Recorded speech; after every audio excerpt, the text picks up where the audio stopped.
Welcome to Know.How.Match podcast. I am Zuzana Mikolajczyk, former marketing director with 10 years international experience. Currently, independent expert focusing on trends, innovations, and supporting companies in preparing for the future. Each week, I'll bring you inspiring concepts or insights so you can co-discover with me how companies can better innovate and prepare themselves for a brighter future. I share with you ideas which made me rethink my perspective and challenge what I know about growing a sustainable company, and honestly make more sense than what is said in the mainstream. Hello. For the first episode, I chose the quote of Professor Clayton Christensen. Blindly following the maxim that good managers should keep close to their customers can sometimes be a fatal mistake. Why I chose this quote? Because everyone is telling us just to follow our clients, what they are saying, and follow their direction. That they are the source of knowledge which we know in order to thrive, to be a successful company. And yes, but let's think about situations where it's better not to follow our clients and what they are saying to us. So today I would like to introduce you to a concept which is called the value network, which was created and described by Professor Clayton Christensen. For him, this concept, the concept of value network, is a context in which a company identifies and responds to customer needs, solves problems, procures inputs, responds to the activities of the competition, and strives for profit. Okay, pretty nice definition. But I think it's going to be better to find an example just to clear it and to make it more visible why it's so important when you think about customers and whether we should follow them or how we should follow them. So let's imagine it's 2010 and I'm looking for a bike. I want to buy a new bike. I'm using it a lot for going around the city. I have a place to keep it at home. So I have my bike, but I would like to buy another one. I would like it to be more, stylish, maybe more performing.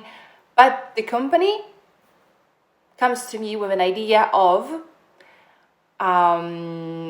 bicycle rental app. And response that the company is getting is like, okay, it's a nice idea, but I'm not looking for this. I'm looking for a better performing bicycle, or it's not going to be interesting if you want to buy a bike to share it with someone else. Just please listen to what I need and do the bike exactly the way I'm telling you to do it. So a company might be thinking whether they should be investing their time in less profitable, let's say, part of their client base, which maybe is most price-sensitive customers, or they should go for high-end clients who are maybe more loyal. They can pay premium prices for better performing products. So maybe this manufacturer and their manager take me seriously as premium customer, and they're going to develop this better bicycle, better performing bicycle than it was before, and they will strengthen their position in the sector because they're going to be better and better and better and better and better. So I'm as current premium customer, I will be happy. So I will have the product I was looking for, more stylish, more better performing. And but what if one day there will be an app for renting a bicycle introduced by another company? And this is the moment when usually when we are in the companies, we say, oh my God, there is something new. There is a competition coming. They are going to steal our clients. So let's think about this initial phase. Honestly, it's not your competition because it's different value network. They are addressing different problems. They are addressing different needs, and they respond in different way. So for sure, they are not going to, at this point, attract your clients. But let's think about 2021. What if this app is going to get really good, very good performing? They are going to offer a really good bicycles, like the ones you are selling basically, but in a more convenient way, or I don't know, maybe cheaper because they are used to have lower prices because they are starting from the bottom, so they knew that they have to control their costs. So at this point, are they going to be your competition?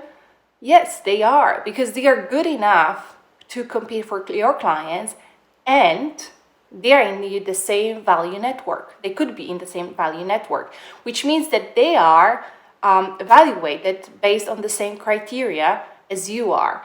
So even though it's a different business model because it's still rental versus buying, still it can start to take away your clients.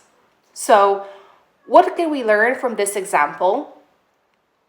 First of all, listening to our customers can really dull our vigilance and make us, let's say, feel that satisfying only their ever-increasing needs is the only way to have success on the market, and that you will have the success on the market. But apparently, it's not true that simpler technologies, which are today simpler, are not going to be good enough in a couple of years. And at this point, it could be that they're going to start to take over your clients, but probably they will be cheaper because they are used to compete based on prices. You know, because you're getting premium clients, so you use more to compete on maybe performance or something else. But price is not always the only criteria which you are used to have. It's not true that only current customers know what matters and what doesn't, and as a result, what can be monetized in the future. Don't get too comfortable only listening to your clients, because in a couple of years it may happen that you will finish with your premium clients, but they are not going to be enough. And they are not going to be enough to stay on the market, or the simpler technology today is going in the same direction as you, and they're going to get to you very soon, or sooner than you think. So that's why keep your eyes open and remember that what you perceive as I said, too simple today, it may get good enough in a couple of years. And at that point, they will be very good at competing with you, but usually, as history is showing of innovations, they're going to have lower prices and better cost structure than you. So how to understand which value network we are in? Consider the criteria which your customer choose or evaluate you. This is the value network, what kind of performance they're looking. If you have a bicycle, I don't know, there are different probably performance criteria. If you're looking for a rental app, you're looking, I don't know, the cost of the per kilometer, or how convenient it is, how close it is, or what kind of additional costs you have. So you have totally different, let's say, bucket of criteria. When and how should we compare our company to others? This is very important because usually we put everything in the same bucket. We say, okay, now there is a new innovation, so we have to see what they're doing. Oh my God, they are cheaper, so we have to get cheaper. Wait a minute. First, let's understand in which value network at this point this company is. Is it your value network? Is it really your direct competition? Or maybe at this point, it's a company which is in different value networks. So clients are looking for something else, like the criteria of evaluating is different, even though it's the same product maybe from outside. But the way people are thinking about the product is totally different. So the value network has...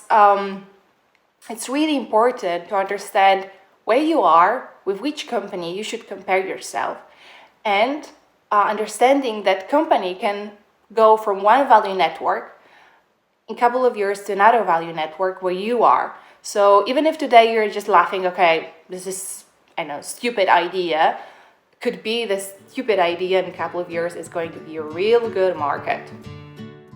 More you can find on my YouTube channel or in my subjective innovation reports. If you like my podcast, please leave your comment or share it with your colleagues.